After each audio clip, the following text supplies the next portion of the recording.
Welcome back. Joining us right now is the Democratic candidate for the 16th Congressional District. It is Jonathan Lewis. Thanks for coming to BronxNet, and thanks for being a candidate in the borough of the Bronx and Westchester. Talk to me, Mr. Lewis, about why you would consider running for Congress, especially when there is an incumbent who's pretty well known and has been here, obviously, for many years. Absolutely right. It's a great question because many people say we're at a time in our country where Democrats should be trying to flip red seats to blue. I believe we also have to flip blue seats to true blue. At this time in our country's history, we're in a crisis. Many Democrats, like myself, are very upset that we have Donald Trump as President of the United States. I think the way that he got there, though, was through the path of special interest money, supporting his ascendancy, and I think we have to clean up the democratic process if we're going to clean up Washington. For me, that means working to help reform the Democratic Party. We have many Democrats who take PAC money and special interest money as how they survive, how they get reelected, how they finance their campaigns. I think we need to change all that. I think we need to fight for a cleaner Democratic Party where we don't have PAC money, where we don't have special interest money, and that's for both parties, of course, and where the voice of the people is heard and no one questions why our representatives vote the way they do. Without PAC money, our representatives' votes will be clear and we will have a safer, cleaner democracy.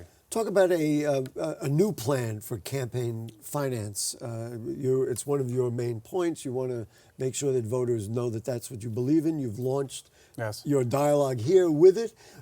Give me an alternative to the way things are done right now. So right now, many of our candidates in Congress finance their re-elections with PAC money and special interest money of all kinds. So we need a ban on that. But we also need to expand the amount of competition in the process itself. Because of all the PAC money, because of all the special interest money, it's very hard for people to compete in the primary process, let alone the general election. I believe we need federal financing of our elections, and that this will both help many candidates participate in the process. It'll reduce the influence of money in politics and make us a stronger and better democracy. In fact, most of the leading democracies in the world have elections that are federally financed for precisely this reason. So I think we'll be a better country if we move down that path. And as a member of Congress, I would seek to join the anti-PAC caucus, which, by the way, is those members of Congress who say they don't take PAC money. It's a small number of people. It's not even a dozen.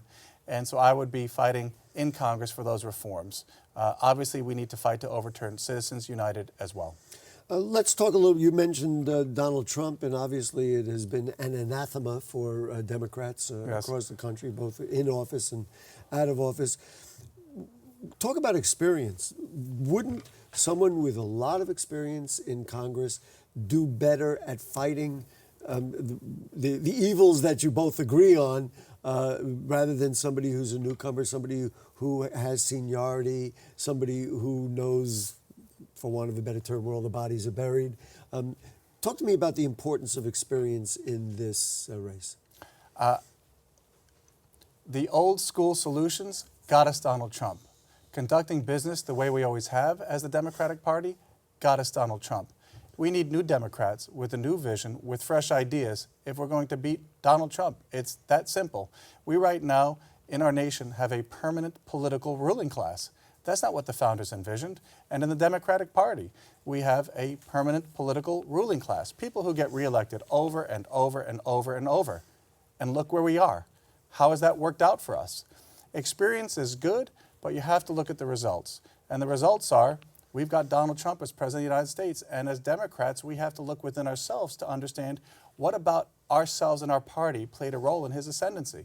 So we need new ideas, and I think we need fresh approaches. And I believe my background and experience, both as an entrepreneur and as a historian who's written 2 books for Yale Press, gives me the perspective and the background to know how to get things done. Many people in the Bronx in particular are concerned about the state of small businesses. Our small businesses, they feel like they're overtaxed, they're overburdened. It becomes very difficult for them to survive. You have come up with a plan, I think, that you're very proud of. Talk a little bit about small businesses and how this plan might benefit, in particular, small businesses in the Bronx. Thank you, because this small business plan is one way that we as a Democratic Party become stronger and better and reclaim our heritage. The Democratic Party used to be the party of small business. The Republican Party is, and still is, the party of big business. But you know what? We've had a concentration of power in this nation, in the largest companies, that's hurt small business, that's hurt entrepreneurs, that's made it harder and harder for people to start their own companies. That's not good. It's not healthy for the economy. It's not healthy for the Democratic Party. My Startup Nation business plan empowers the Small Business Administration to work closely and use technology to help entrepreneurs in our neighborhood open their own businesses, get capital more quickly, get the support they need, and even creates incubators in our neighborhoods where we have a great need to start small businesses.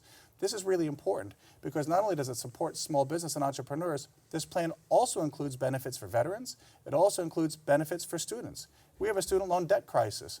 One reason why small companies aren't growing the way they used to, aren't being formed the way they used to, is many people who are graduating from college are drowning in debt, can't start a company with all that debt. My plan says you start a company with capital, seed capital from the Small Business Administration, and if after 5 years you've successfully created 5 jobs, we're going to forgive 50% of your student debt. You create 10 jobs, we're going to forgive 100% of your student debt. Why? Imagine what all these small companies are going to do for our neighborhoods. It's going to be wonderful, and it's going to be a very important achievement for the Democratic Party. Another idea that you have and a concern that you have is the notion of pharmaceuticals and what they cost and how people can access some of the most fundamental things that they need for their well-being. Talk to me about reforming the whole idea of how pharmaceuticals are sold and bought and delivered in the borough of the Bronx in particular. Well, at the end of the day, people all over the country, including the Bronx, are struggling with the price of pharmaceuticals. Life-saving drugs, including the price of insulin, are up double digits, triple digits. I have 2 children who are type 1 diabetics. The price of insulin is up over 300% in a decade, while family wages are stagnant. That's wrong. It's actually a national shame. We need to empower the Food and Drug Administration with greater regulatory authority to, in fact, control the rise of prices when they're inappropriate and unfair. I think Congress is compromised on this. Many Congress people, including Congressman Engel, take money from drug companies like Eli Lilly. That's wrong, and I think they've not fought pharma. Many people in Congress have not fought the pharma companies as tough as they should because they're compromised by the PAC money they take. I think PAC money is linked to many of the problems that are unresolved in our nation. And pharma and the pharma crisis is one of them. Maybe we could conclude with this. The district uniquely has 2 real geographic bodies, the Bronx, which is about 40% of the district, and towns in Westchester, which is 60% of the district. You actually hail from the Westchester towns. People in the Bronx want to know that one of our own is going to be representing us. Talk to me about how you see the district and what you can lend that would relate to the people of the Bronx, who often are, very close and kind of patriotic about who they and we are. Absolutely right. Well, first of all, I'd like to note that I've traveled all over the Bronx. I've been in Co-op City many times. I've walked the streets in Wakefield. I've been to the subway stops. I've stayed on the Metro North stations. I can see how our infrastructure is not being properly maintained. My opponent, Elliot Engel, he has a focus on foreign affairs. My focus will be on investing in our infrastructure. I want to make sure that, such as at the 242nd Street subway stop, where there are a lot of elderly and people with physical challenges having a tough time climbing those stairs, that we have an elevator. It's long overdue. It's decades overdue. Across this borough, and in the northern part of the Bronx in particular, we have people who are struggling with paying for their internet bills. Right now, we have a growing divide, a digital divide, people in this district have told me about in various parts of this district, where they can't afford internet access. Well, Pew Research shows that if a child has less access to the internet, they fall behind their peers. We've got to close that digital divide. It's tough to do when you have people in Congress taking money from Verizon and Comcast, as my opponent Elliot Engel does. I think we've got to get the PAC money out. We've got to bring solutions to people in their homes. Internet access, we've got to solve that. We've got to bridge that. Rebuilding our infrastructure, money for the MTA. And you know what? We've got to solve the housing crisis. It's a shame that it's taking the federal government stepping in here to help people resolve the housing crisis. And I want to make sure that we have good incentives for good housing for everyone in the Bronx. Jonathan Lewis, thank you so much for joining us and for your impassioned presentation today. We wish you good luck during the rest of the campaign and on Election Day, of course. And we appreciate your time in the district. I appreciate you having me here. Thank you for joining us. We'll be right back with more. Don't go away.